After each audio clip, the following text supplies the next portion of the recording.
Fala galera, eu sou o Lucas, voltei agora com as minhas considerações sobre o capítulo 1147 de One Piece. Vamos comentar sobre a ação dos Chapéus de Palhas em terem sido derrotados e capturados facilmente, e sobre o plano dos Cavaleiros Sagrados em Elbaf.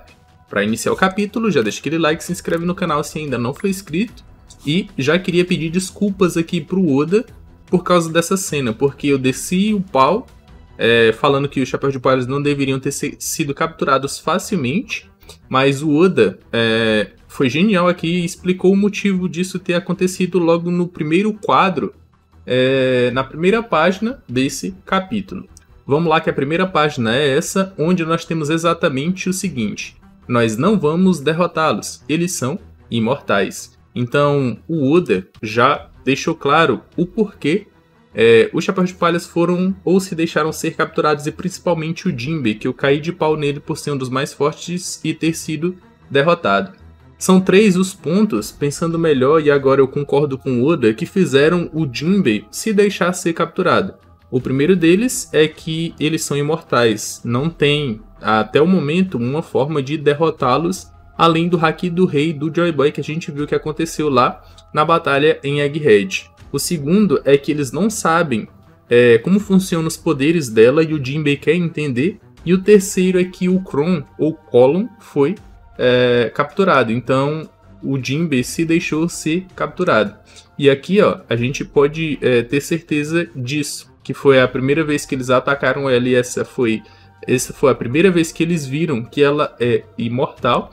E aqui a única forma conhecida de derrotar esses caras que são imortais, que é arrebatando eles, e só aconteceu isso com o Haki do Rei do Joy Boy lá na batalha em Egghead. Por isso, da gente ter essa cena aqui dos Chapéus de Palhas tendo sido derrotados. Não foram derrotados em si, porque se a gente olhar para cada um deles aqui, eles não estão abarrotados, machucados ou qualquer outra coisa do tipo, eles só realmente se deixaram ser capturados mesmo. E a Nami até reclama com o Jinbe: ah, você também estava lá, por que você não fez alguma coisa, Jinbe? E aí ele responde: pare de gritar, eu tô pensando, me pergunto que tipo de poder é esse. Então meio que o Oda confirmou nesse capítulo, tanto no primeiro quadro quanto nesse, que os Chapéus de Palhas, a maioria deles no caso foi realmente ou seria realmente derrotado, mas principalmente o Jinbe, ele se deixou ser capturado por não saber como funciona o poder dela. E assim como eu falei, porque também o Colon foi capturado e porque ela é imortal e não tem uma forma conhecida de derrotar pessoas imortais. Só que tem um quadrinho nesse capítulo aqui que mostra que a Gunko, ela sofreu alguma dor ou alguma coisa. Eu não sei se eu interpretei bem aquele quadrinho, se foi porque ela estava se sentindo mal em machucar o seu ídolo, que no caso é o Brook, ou se ela sentiu alguma coisa depois que atacou o Brook, porque pode ser que a imortalidade dos Cavaleiros Sagrados seja, sei lá, menor que a dos Gorosei, que foram atacados continuamente e se regeneraram. Pode ser que a regeneração dos Cavaleiros Sagrados seja até menor.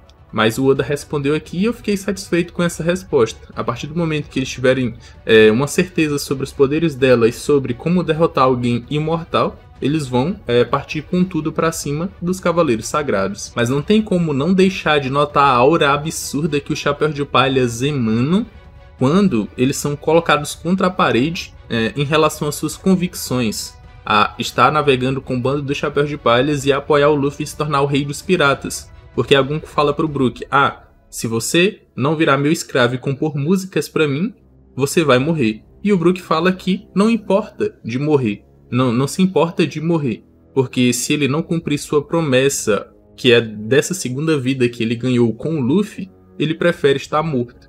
Então a aura do Chapéu de Palhas é absurda, mesmo que sua força não corrobore com isso ou não siga essa aura absurda que o Chapéu de Palhas tem. Nesse capítulo, Oda também revela os planos dos Cavaleiros Sagrados. Não que a gente já não soubesse, mas ele revela o plano dos Cavaleiros Sagrados para toda a Elbaf. E eles falam o seguinte, ou o próprio Summers fala o seguinte, que eles querem transformar os gigantes em escravos de guerra e que utilizaram aquelas crianças como reféns para isso. Então os gigantes têm que fazer todas as suas vontades, trabalhar para eles, senão aquelas crianças vão morrer.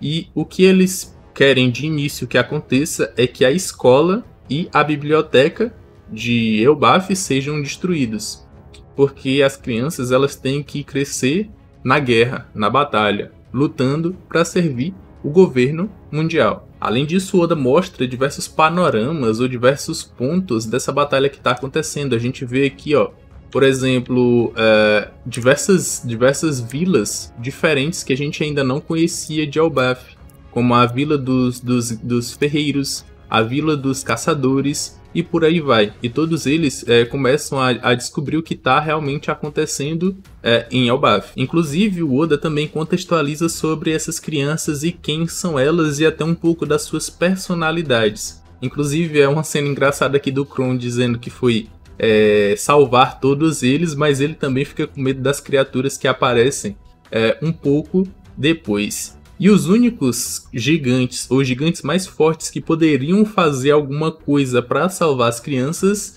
acabaram batendo de frente com um inimigo que eles não podem vencer. E quem é esse inimigo? São versões monstruosas das suas esposas, que foram imaginadas pelos seus filhos. Então, os filhos e os maridos têm medo das suas esposas quando elas estão com raiva. E agora elas estão em uma versão monstruosa imaginado pelas crianças. Então, o seu Sval acaba sendo derrubado, eles acabam sendo impedidos de irem salvar as crianças. E se vocês repararem aqui, tem uma gigante aqui que é quase como se fosse a Big Mom. Eu tô vendo a Big Mom aqui, ó. Então, se alguém queria a Big Mom participando desse arco, ela já tem aqui a sua pequena participação. E os gigantes, eles correm com medo porque são suas esposas, né? Quem manda em casa é a mulher. Então não tem pra onde correr. E se os gigantes não conseguem fazer nada contra esse inimigo à sua frente, ou eles vão ser impedidos por algum período de tempo por esses inimigos até conseguirem vencer, a gente tem duas figuras que se põem diante dos inimigos para salvar essas crianças. A Robin, quando se trata... é mais a Nami, quando se trata de criança. A Nami é que é efetiva nas batalhas, mas quando se trata de estudo e arqueologia e história, a Robin que é a pivô, é a que vai para o campo de batalha. A gente tem aqui tanto a Robin quanto o Scooper Gaban indo direto para o campo de batalha para impedir que as crianças sejam raptadas.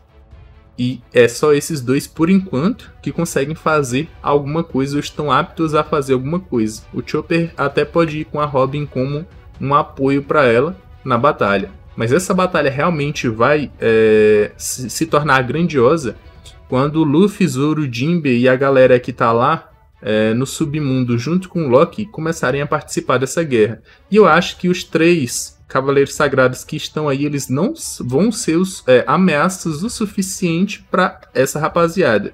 Então eu acredito que o Sunrock ele vai ter que voltar para a batalha ou para Elbaf, e ele é que vai ser o inimigo final desse arco aqui.